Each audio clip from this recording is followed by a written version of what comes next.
ಕೇವಲ 25 ವರ್ಷದಲ್ಲಿ ನ್ಯಾಯಾಧೀಶ ಹುದ್ದೆಯನ್ನು ಕರ್ನಾಟಕದ ಅದರಲ್ಲೂ ಕಾರವಾರ ಜಿಲ್ಲೆಯ ಶಿರ್ಸಿ ತಾಲೂಕಿನ ಸುಮಂತ್ ಮಂಜುನಾಥ್ ನಾಯ್ಕ ಅನ್ನೋರು ಆಯ್ಕೆಯಾಗಿರುವಂಥದ್ದು. ಆದರೆ ಅವರ ತಂದೆ ಕೂಡ ವಕೀಲರು. ಅಂದರೆ ಎಲ್ಲೊಂದು ಕಡೆ ಕೋರ್ಟು ಜಡ್ಜು ಅಂದರೆ ವಯಸ್ಸಾದವರು, ತುಂಬ ಅನುಭವಿಗಳು, ಹಿರಿಯರು ಅನ್ನುವಂಥ ಒಂದಷ್ಟು ಎಲ್ಲರ ಕಲ್ಪನೆ ಇರೋ ಸಂದರ್ಭದಲ್ಲಿ ಕೇವಲ 25 ವರ್ಷದ ಯುವಕ ಈಗ ನ್ಯಾಯಾಧೀಶರ ಹುದ್ದೆಯನ್ನು ಅಲಂಕರಿಸಿದ್ದಾರೆ, ಅವರು ಆಯ್ಕೆಯಾಗಿದ್ದಾರೆ. ಅವ್ರ ತಂದೆ ಮಂಜುನಾಥ್ ನಾಯ್ಕ, ಲೋಕಾಯುಕ್ತ SPP ಅವ್ರನ್ನ ಮಾತಾಡ್ಸೋಣ. ಸರ್, ಎಷ್ಟು ಖುಷಿ ಇದೆ ಸರ್ 25 ವರ್ಷದಲ್ಲಿ ಮಗ ಜಡ್ಜ್ ಹುದ್ದೆಯನ್ನು ಅಲಂಕರಿಸಿರುವಂಥದ್ದು?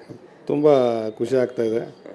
ಯಾಕಂದರೆ ನಾವು ಭಾಳ ಸಲ ಪ್ರಯತ್ನ ಮಾಡಿದ್ರು ಆ ಹುದ್ದೆಗೆ ನಮಗೆ ಹೋಗೋಕ್ಕಾಗಿಲ್ಲ. ಆಮೇಲೆ ನಾವು ಸರ್ಕಾರಿ ಅಭಿಯೋಜಕರಾಗಿ ಆಯ್ಕೆ ಆಗಿದ್ವಿ. ತುಂಬ ಖುಷಿ ಮನೆಗೆ, ನಮ್ಮ ಫ್ಯಾಮಿಲಿಯವರಿಗೆ ಮತ್ತು ಸ್ನೇಹಿತರಿಗೆಲ್ಲ ತುಂಬ ಖುಷಿ.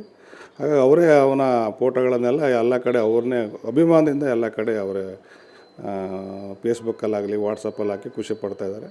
ಇದು ನಮಗೊಂದೇ ಅಲ್ಲ, ನಮ್ಮ ಕುಟುಂಬಕ್ಕೊಂದೇ ಅಲ್ಲ, ನಮ್ಮ ಊರಿಗೆ, ನಮ್ಮ ಜಿಲ್ಲೆಗೆ, ನಮ್ಮ ತಾಲೂಕಿಗೆಲ್ಲ ತುಂಬ ಒಂದು ಹೆಮ್ಮೆ ವಿಷಯ. ಸರ್, ಸಾಮಾನ್ಯವಾಗಿ ಯಾರಾದರೂ ಪೋಷಕರು ತಮ್ಮ ಕಂಡು ಕನಸನ್ನು ನನಸಾಗಲಿಲ್ಲ ಆದರೂ ಮಕ್ಕಳಾದರೂ ಆಗಲಿ ಅನ್ನುವಂಥದ್ದನ್ನು ಕನಸು ಕಾಣುವಂಥ ಸಹಜ. ನಿಮ್ಮ ಆಸೆನ ಅಥವಾ ಮಗ ತಾವಾಗೇ ಜಡ್ಜ್ ಆಗಬೇಕು ಅನ್ನುವಂಥದ್ದು ನಿಮ್ಮ ಸಹಕಾರ ಅಥವಾ ನಿಮ್ಮ ಪ್ರೆಷರ್ ಏನಾದ್ರು ಇತ್ತು ಅವರಿಗೆ? ಆ ಥರ ಏನು ಒತ್ತಾಯ ಏನು ಇಲ್ಲಾಗಿತ್ತು. ಅವನು ಬೇಸಿಕಲಿ ಅವನು ಅಂದರೆ SSLC ಒಳಗಡೆ ಅವನು ಸ್ಟೇಟಿಗೆ 10ನೇ ರ್ಯಾಂಕು. ಆಮೇಲೆ ಇಂಜಿನಿಯರಿಂಗ್ ಆಗಬೇಕು ಅಂತ ಹೇಳ್ಕೊಂಡು ಸೈನ್ಸ್ ಮಾಡ್ದೆ. PUC ಸಿರ್ಸಿಯಲ್ಲೇ ಮಾಡ್ದೆ, MS ಕಾಲೇಜಲ್ಲಿ ಮಾಡ್ದೆ. ಆಮೇಲೆ ನೀನು ಎಕ್ಸಾಮಿಗೆ ಒಂದು 4 ತಿಂಗಳು ಇರಬೇಕಾದ್ರೆ, ಇಲ್ಲ ನಾನು PUC ಆದಮೇಲೆ ನಾನು ಲಾಗ್ ಸೇರ್ತೀನಿ 5 years ಕೋರ್ಸ್ ಅಂತಂದು. ಆಯ್ತಪ್ಪ ನಿನ್ನ ಇಚ್ಛೆ ಅಂತ ಹೇಳಿದೆ. ನಾನಾಗಲಿ ನಮ್ಮ ಹೆಂಡತಿನೂ ಅಡ್ವೊಕೇಟ್ ಇದ್ದರು, ಅದರಲ್ಲಿ ಏನು ಒತ್ತಾಯ ಮಾಡಿಲ್ಲ. PUCಲೂ ಚೆನ್ನಾಗಿ ಮಾರ್ಕ್ಸ್ ಬಂದಿತ್ತು, ಒಂದು CETಲೂ ಚೆನ್ನಾಗಿ ರ್ಯಾಂಕು ಬಂದಿತ್ತು. But Karnataka law university Hubballi ಒಳಗಡೆ 5 years ಲಾ ಕೋರ್ಸನ್ನು ಅವನೇ ಸ್ವಂತ ಇಚ್ಛೆಪಟ್ಟು ಮಾಡಿದ್ದಾನೆ. ಸರ್, ಅಂದರೆ ನಿಮ್ಮ ಸಹಕಾರ ಎಷ್ಟಿತ್ತು ಸರ್? ಅಂದರೆ ನಿಮ್ಮದಾಗಲಿ, ನೀವು ನಿಮ್ಮ ಮನೆಯವರು ಅಂದರೆ ಸುಮಂತ್ ತಾಯಿಯವರು ಕೂಡ ಈಗ ಅಡ್ವೊಕೇಟ್ ಇರೋದ್ರಿಂದ ನಿಮ್ಮ ಕೋಪ್ರೇಷನ್ ಎಷ್ಟಿತ್ತು? ಇಲ್ಲ, ನಮ್ಮ ಕೋಆಪ್ರೇಷನ್ ಅಂದರೆ ಅವನಿಗೆ ಈ ಸ್ಟಡಿ ಮಾಡಲಿಕ್ಕೆ ಏನು ಅವಶ್ಯಕತೆ ಇದೆ ಅದಕ್ಕೆ ಬಂದಂಥ ಮಟೀರಿಯಲ್ಸ್ ಅಷ್ಟೇ ನಾವು ಒದಗಿಸ್ಕೊಡ್ತಿದ್ರು. ಬಿಟ್ಟರೆ ಅವನು ಸ್ವತಂತ್ರವಾಗಿ ಯಾವುದೇ ಒಂದು ಟ್ಯೂಷನ್ ಆಗಲಿ ಆ ಥರ ಏನು ತೊಗೊಂಡಿಲ್ಲ, ಯಾವುದೇ ಒಂದು ಇದಕ್ಕೆ ಹೋಗಿಲ್ಲ.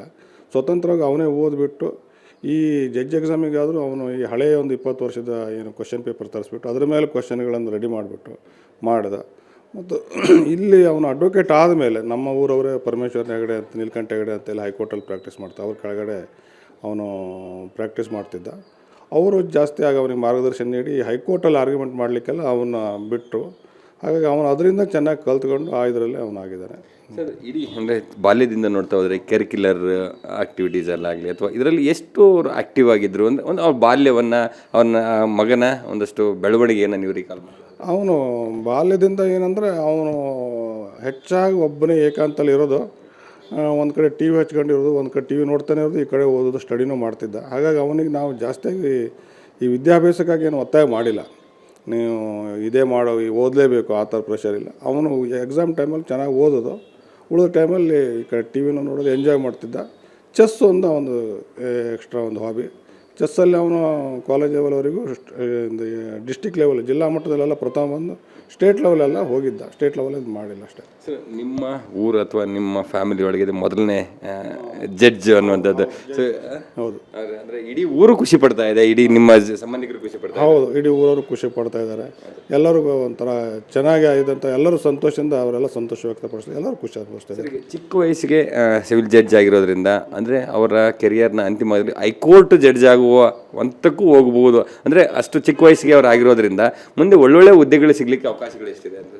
ಅಲ್ಲ, ಈಗ ಏನಾಗುತ್ತೆ ಅಂದರೆ, ಈಗ ಇನ್ನೂ 35 ವರ್ಷ, ಹೆಚ್ಚು ಕಡಿಮೆ 35 ವರ್ಷ ಇನ್ನೂ ಸರ್ವಿಸ್ ಇರುತ್ತೆ. ಇದರಲ್ಲಿ ಈಗ ನಾವು 2ನೇ ರ್ಯಾಂಕ್ ಬಂದಿದೆ ಅಂತ ಅದನ್ನು ತಲೆಯಿಂದ ತೆಗೆದುಬಿಟ್ಟು ಇನ್ನೂ ಅದು ಹೆಚ್ಚಾಗಿ ಕೆಲಸದಲ್ಲಿ ಒಂದು ಕರ್ತವ್ಯನಿಷ್ಠ ಪ್ರಾಮಾಣಿಕತೆ ವ್ಯಕ್ತಪಡಿಸ್ಬೇಕು. ಅದನ್ನು ಸರಿಯಾಗಿ ಮಾಡ್ಕೊಂಡು ಹೋದರೆ ಅದು ಮುಂದೆ ಹೆಚ್ಚಿನ ಹಂತವರೆಗೂ, ಹೈಕೋರ್ಟ್ವರೆಗೂ ಹೋಗುವಂಥ ಅವಕಾಶ ಇರ್ತದೆ. ಬಟ್ ಅದನ್ನು ಸರಿಯಾಗಿ ನಾವು ಈಗ ಜಡ್ಜ್ ಆಗಿದ್ದೇವೆ ಅಂತ ಹೇಳಿಬಿಟ್ಟು ಅದು ಏನೋ ದೊಡ್ಡ ಹುದ್ದೆ ಸಿಕ್ತು ಅಂತ ಆ ಥರ ಅಲ್ಲ. ಅದು ಕರ್ತವ್ಯ ನಿಷ್ಠೆಯಲ್ಲಿ ಹೆಚ್ಚಾಗಿ ಅವರು ಅದನ್ನು ತೋರಿಸ್ಬೇಕು. ಅಂತ ತೋರಿಸಿದ್ರೆ ಮಾತ್ರ ಅದು ಮುಂದೆ ಅವ್ರಿಗೆ ಹೆಚ್ಚಾಗುವಂಥ ಭವಿಷ್ಯದಲ್ಲಿ ಅನುಕೂಲ ಇದೆ. ನನ್ನ ನೆಕ್ಸ್ಟ್ ಪ್ರಶ್ನೆ ಅದೇ ಸರ್, ಯಾಕೆಂದರೆ ನೀವು ಅಡ್ವೊಕೇಟ್, ಕಾನೂನು ಗೊತ್ತಿರೋದ್ರಿಂದ ನ್ಯಾಯಾಧೀಶ ಹುದ್ದೆಯಲ್ಲಿ ಕೂತಾಗ ಒಂದು ಸಾವಿರಾರು ಜನಕ್ಕೆ, ಲಕ್ಷಾಂತರ ಜನಕ್ಕೆ ನ್ಯಾಯ ಕೊಡುವಂಥ ಏನೋ ಒಂದು ಅವರ ಬದುಕಲ್ಲಿ ಭಾಳ ಬೆಳಕನ್ನು ತರುವಂಥ ಅವಕಾಶಗಳಿರುತ್ತೆ.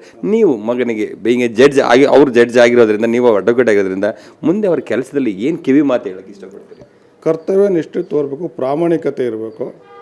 ಅಲ್ಲಿ ನ್ಯಾಯಾಲಯದಲ್ಲಿ ಯಾರು ಬಂದಿದ್ದಾರೆ ಅದನ್ನು ನೋಡೋದಲ್ಲ, ತನ್ನ ಎದುರಿಗೆ ಏನು ಪ್ರಕರಣ ಇದೆ ಅದರಲ್ಲಿ ತಾನು ಯಾವ ಥರ ನ್ಯಾಯವನ್ನು ಕೊಡ್ಬೋದು ಮತ್ತು ತಾನು ಈ ಹುದ್ದೆ ತನಗೆ ಈಗ ಒಂದು ಆಯ್ಕೆ ಮಾಡಿದ್ದಾರೆ, ಅದಕ್ಕೆ ತಾನು ಎಷ್ಟು ಒಂದು ಪ್ರಾಮಾಣಿಕವಾಗಿ ಅದಕ್ಕೊಂದು ಇದು ಕೊಡ್ತೇನೆ, ಬೆಲೆ ಕೊಡ್ತೇನೆ ಹೇಳೋದು ಮಹತ್ವ ಇರ್ತದೆ.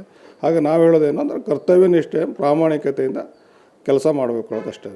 Thank you sir. ಸೊ ಇದಿಷ್ಟು ಸುಮಂತ್ ಮಂಜುನಾಥ್ ನಾಯ್ಕ ಅವರ ತಂದೆ SPP ಆಗಿರುವಂಥ ಮಂಜುನಾಥ್ ಅವರು ಹೇಳುವಂಥದ್ದು. ಅಂದರೆ ಇದು ಮಗನಿಗೆ ಹುದ್ದೆ ಸಿಕ್ಕಿದೆ, ಹುದ್ದೆ ಸಿಕ್ಕಿರೋದು ದೊಡ್ಡದಲ್ಲ, ಆ ಹುದ್ದೆಯನ್ನು ನಿಭಾಯಿಸುವಂಥ ನಿಟ್ಟಿನಲ್ಲಿ ಎಲ್ಲರಿಗೂ ನ್ಯಾಯ ಕೊಡುವಂಥದ್ದು, ಸಮಾಜಕ್ಕೆ ಒಂದು ಒಳ್ಳೆ ಕೆಲಸ ಮಾಡುವಂಥ ಕೆಲಸ ಅವ್ರು ಮಾಡ್ತಾರೆ, ಮಾಡುವಂಥದ್ದು ನನ್ನ ಕಿವಿ ಮಾತಿಂದ ಹೇಳ್ತಾರೆ. ಕ್ಯಾಮ್ರಾಮನ್ ನವೀನ್ ಜೊತೆ ರಮೇಶ್, ಏಷ್ಯಾನೆಟ್ ಸುವರ್ಣ ನ್ಯೂಸ್, ಬೆಂಗಳೂರು.